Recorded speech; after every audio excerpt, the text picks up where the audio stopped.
ZYX 844, Rádio FM Universitária 96,7. Uma emissora da Universidade Federal do Piauí.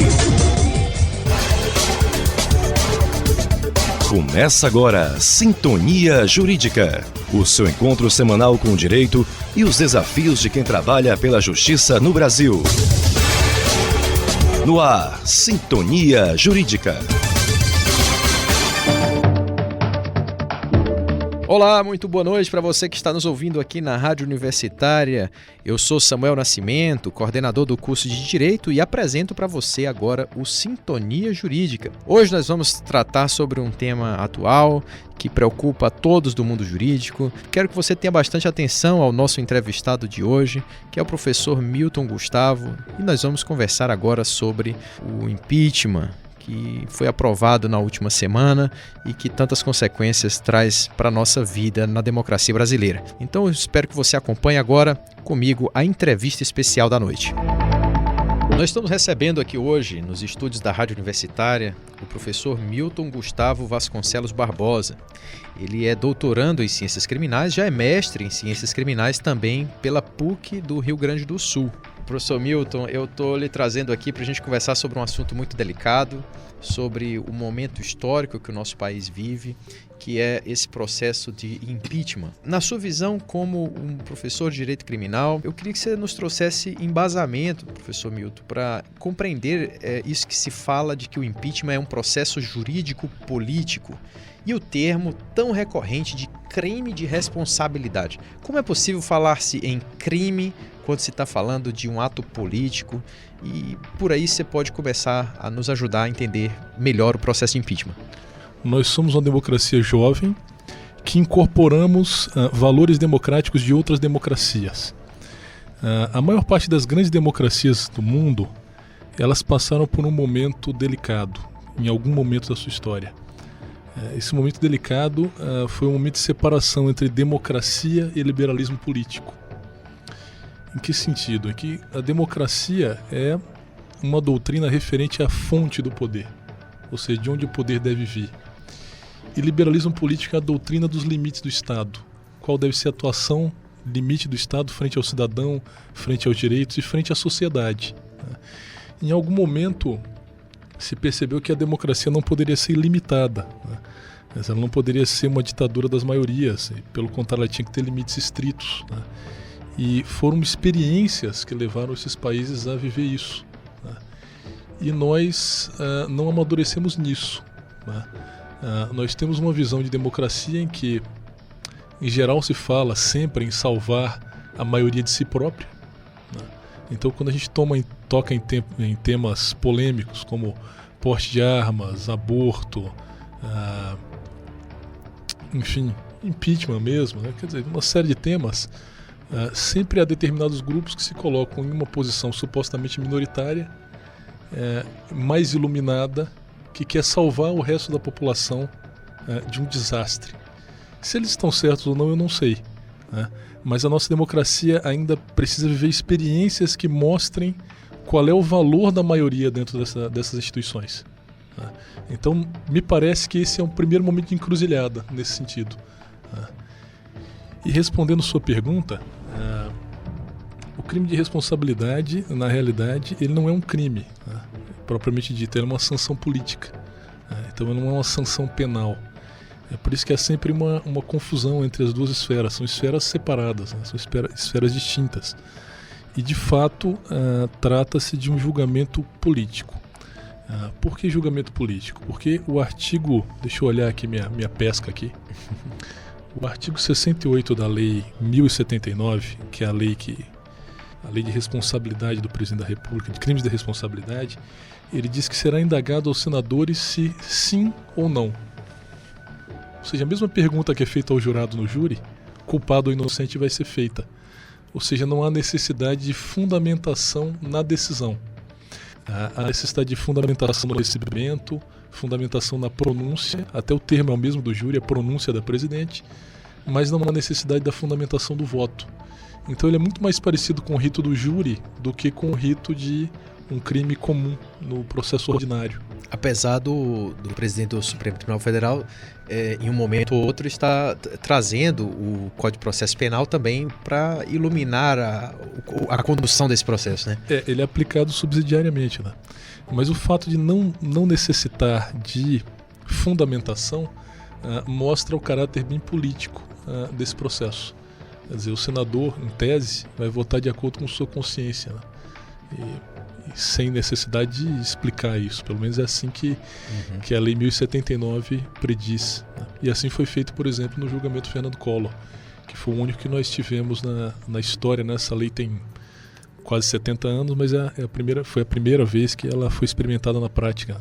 E agora está indo até o fim, né? Porque agora que a gente está tendo um julgamento que vai ser concluído de fato, com oitiva, né, de testemunhas, com sustentação de advogados de defesa, sustentação de acusação e a própria presença da presidente em plenário, experimentando o exercício de sustentar a sua posição diante dos julgadores, que na verdade são jurados, né, usando o termo do processo do Tribunal do Júri. Mas a gente percebe também, professor Milton, que é interessante a forma como o termo crime de responsabilidade é utilizado, com a intenção, talvez, de se dar à população a imagem de que o presidente está sendo destituído porque cometeu um ato grave, né, contra a ordem jurídica.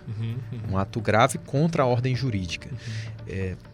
Esse ato grave contra a ordem jurídica é que está sendo, portanto, apreciado pelo Congresso Nacional, enfim, pelo Senado, para saber se de fato houve esse crime de responsabilidade ou não houve esse crime. Essa é a intenção do processo de impeachment, né? Agora, vamos ver. Que crime é esse? Que crime é esse que de fato esse atual momento está apreciando, né? Que crime é esse que a sociedade está enxergando? É o crime que se chama aí, pelo jornalismo, de pedaladas fiscais, mas que o Tribunal de Contas detalhou como uma manobra contábil, né, no orçamento da União para utilizar recursos de superávit orçamentário, ou seja, começa a ficar muito técnico, apesar do julgamento ser político e talvez não necessariamente entrar tanto assim. O senador, se ele não vai dizer qual é a razão do seu voto, ele não precisa dizer nem se ele acredita que houve mesmo a pedalada fiscal ou não, ou se houve mesmo a operação de crédito ou não. Então, o que eu sinto é que há uma linha muito tênue quando se fala em julgamento, quando se fala em crime, e que a decisão é política e não fundamentada. Como é que a gente pode entender esse processo em relação à segurança jurídica? Que segurança que a nossa democracia tem quando, né, o momento mais sensível da estabilidade do poder executivo, que seria esse, do representante eleito diretamente, está sendo aí derrubado, sendo destituído por um julgamento sem fundamentação e sem juridicidade estrita, né? Bom, professor Samuel, isso tem toda a razão, né? É muito difícil falar sobre esse processo, embora todo mundo tenha opinião formada. Essa que é a curiosidade do processo político. Então, se a gente sair aqui na rua, nós vamos colher todo tipo de informação, mas todo mundo tem uma informação precisa, consciente e tem certeza absoluta da inocência ou da culpa da presidente, né? E é muito complicado. Eu, por exemplo, não li os autos, né? Para falar a verdade, nem sei exatamente qual é a acusação, né? Nós estamos informados pela imprensa em geral, mas as pessoas dão opiniões assim. Outro dia eu me surpreendi abrindo um portal ao descobrir que o Habermas, por exemplo, tinha dito que o impeachment não era legítimo. Eu fiquei me perguntando, Habermas lá da Alemanha, de Frankfurt. Será que traduziram o processo para ele? Será que ele é apenas um irresponsável que diz qualquer coisa baseado em qualquer coisa também, em uma ideologia, né? O Chomsky também já se manifestou, né? Aí, por outro lado, há outras pessoas também que dizem que é culpada e também, se você perguntar qual é a acusação, não saberão. Então, tanto pessoas que acham que ela é culpada quanto que ela é inocente, tem posições fundadas em quase nada, né? Então é por isso que eu prefiro não me arriscar. Se perguntarem, olha, ela é culpada inocente? Não sei, não tenho a menor ideia. Mas se a gente perguntar, professor Milton, ela deve ser destituída ou não, você tem uma opinião. Eu tenho, mas eu guardo para mim. Né? Eu guardo para mim. Tá certo. Professor Milton, é interessante, a gente fica navegando por essa área do direito político e realmente consegue, nesse momento que nós do direito conseguimos sentir o quão complexo é a estrutura que sustenta o Estado brasileiro, né? Então, você deve ter provavelmente as suas opiniões sobre de que maneira é que o Estado brasileiro hoje deve agir diante, aí sim, das condutas políticas do governo, que é basicamente o que o processo de impeachment, no que ele consiste, né? Porque as pessoas estão julgando, estão apreciando, estão analisando, a denúncia foi feita, a pronúncia foi acolhida, enfim, há todo esse procedimento, mas o que está sendo julgado ali, afinal, são as condutas políticas em geral do governo, e não um ato específico, né?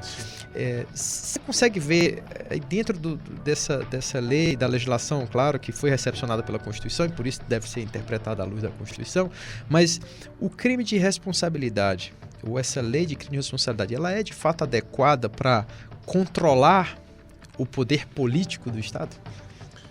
Pois é, essa é uma questão interessantíssima, né? Acho que daria uma boa tese de doutorado, uma dissertação de mestrado, né? Porque, veja bem, a lei de responsabilidade do presidente, ela prevê que o presidente seja responsabilizado, mesmo que o delito seja culposo, que ele seja responsabilizado por ato concluído ou tentado, e ainda tem aqui no inciso 7º, segundo a minha pesca aqui, talvez do artigo 9º, ele diz o seguinte, que uma das hipóteses de crime de responsabilidade é proceder de modo incompatível com a dignidade, a honra e o decoro do cargo. O que é isso? Quer dizer, é algo completamente aberto. Quer dizer, quem dirá, não, o presidente agiu de forma incompatível. O que é agir de forma incompatível com o cargo? Com decoro. Com decoro, etc. Então, é realmente uma abertura para o político, né, para a impressão que senadores e deputados terão daquele defendente. Né? Então, realmente, eu não sei se essa lei merecia talvez uma nova análise à luz constitucional, porque realmente ela pode ser um instrumento de insegurança jurídica, sim. Eu vejo muito o debate sobre se o direito penal é o direito correto para corrigir problemas de comportamento social, né? Então eu tenho uma expectativa de que as pessoas não agridam o patrimônio, não agridam a vida, e se discute se é o direito penal o ramo do direito que deve agir nesses momentos. Então, se eu cometi um crime, eu devo sofrer uma pena, uma detenção, uma reclusão. E, aparentemente, a lei de crime de responsabilidade não pune o presidente com esse tipo de pena, né? Mas essa pena que ele está atribuindo, que é a de destituição, talvez seja mais grave, porque é a destituição dos votos que foram conferidos ao mandatário. Pelo menos é assim que se põe a questão, até pelo lado da defesa, né? E dependendo das acusações que recaiam sobre o presidente, pode ser que a destituição seja a véspera da prisão. Dependendo da gravidade do que se imputa, do número de investigações, né, dos crimes escandalosos que o seu governo pode estar acusado, né? As coisas podem estar juntas, né? Caminhando juntos os processos. Isso é muito arriscado, né?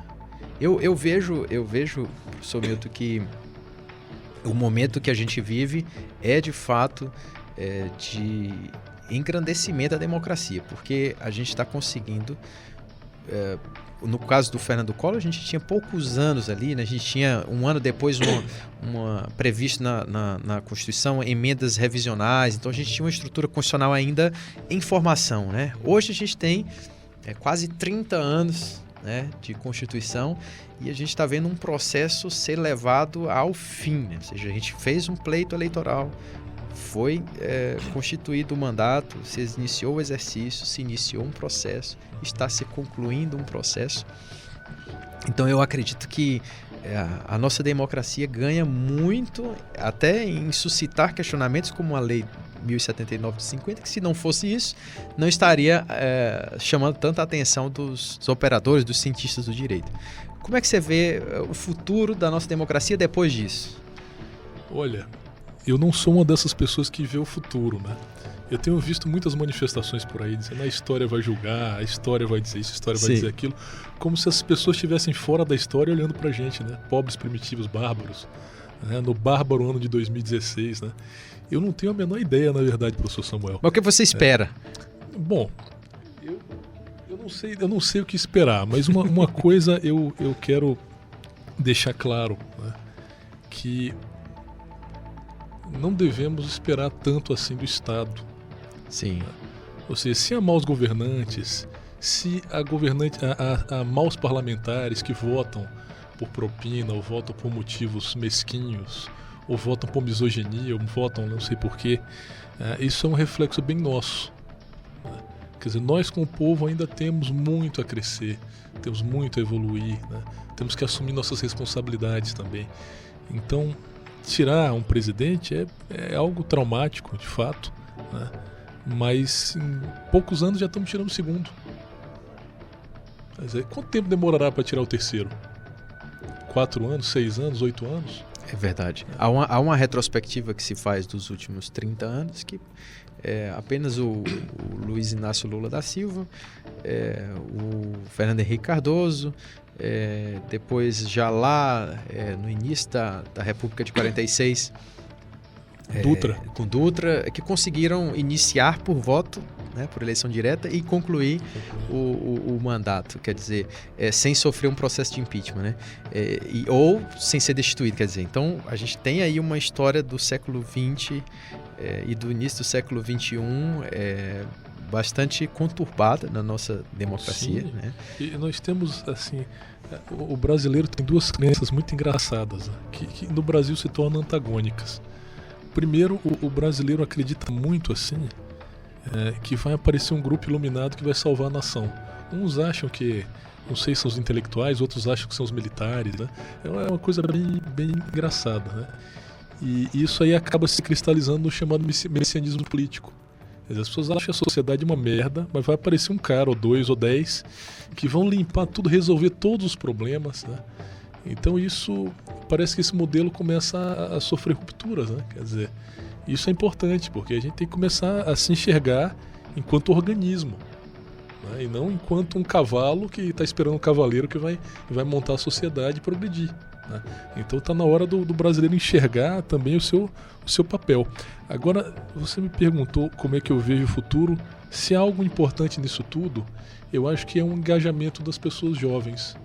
Quer dizer, as pessoas reacreditaram em participar da vida política, reacreditaram em cobrar dos seus políticos, em ir para a rua, em fiscalizar a atividade pública, né? Eu acho que isso sim pode ser um reflexo positivo, talvez, de toda essa situação. Da sua lição, professor Milton, que dá para a gente guardar da sua visão é que não dá para confiar cegamente no Estado, não devemos confiar cegamente no Estado, porque o Estado é feito por nós, né? E quando o Estado está lá agindo, deve ser fiscalizado e acompanhado. De perto por nós. E uma coisa importante que a gente vê muito na prática política desses países ditos mais organizados ou mais civilizados, não sei, eles têm uma estreita relação com quem eles elegeram. Quer dizer, eu vi isso, né? Eu morei um tempo fora. As pessoas mandam e-mail para os seus parlamentares, telefonam para os gabinetes, quer dizer, querem saber o que o camarada está fazendo e tal, né?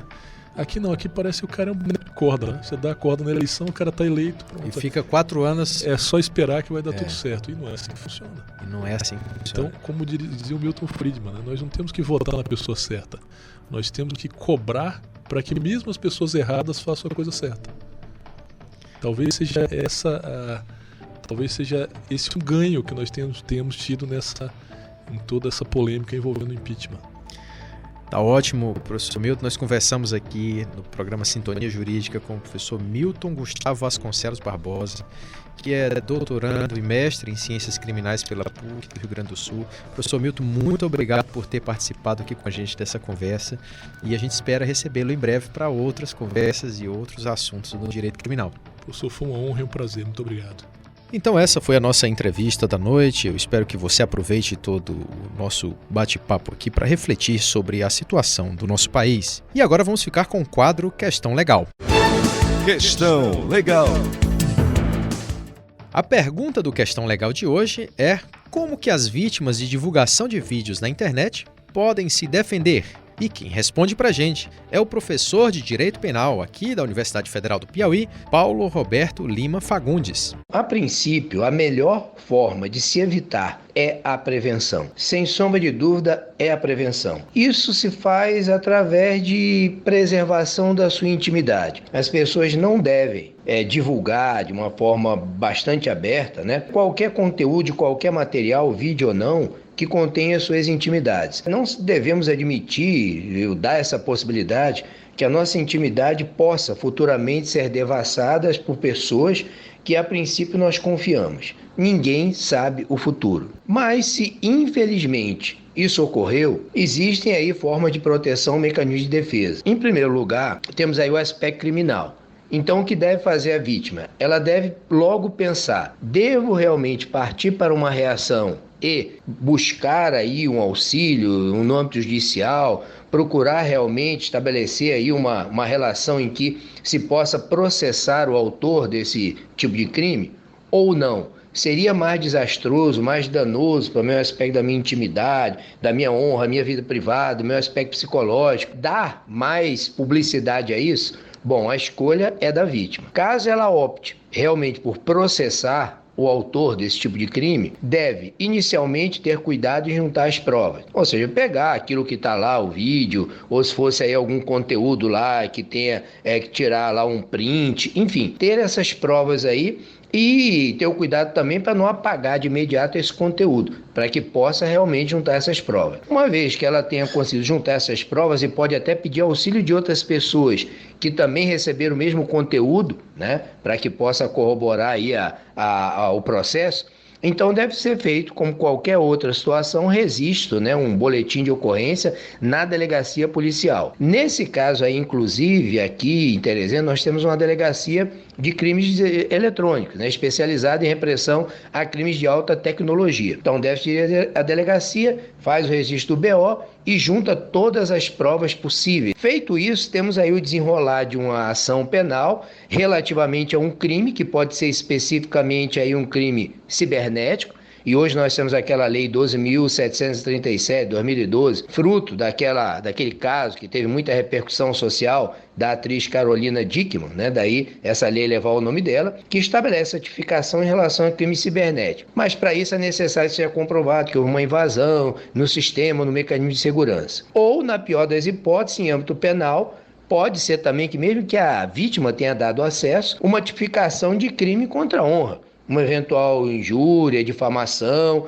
também pode ser aplicado. Além desse aspecto penal, criminal, teríamos também a possibilidade da ação civil indenizatória, para recompor os danos, seja em âmbito moral ou material, que deve ser impetrada também.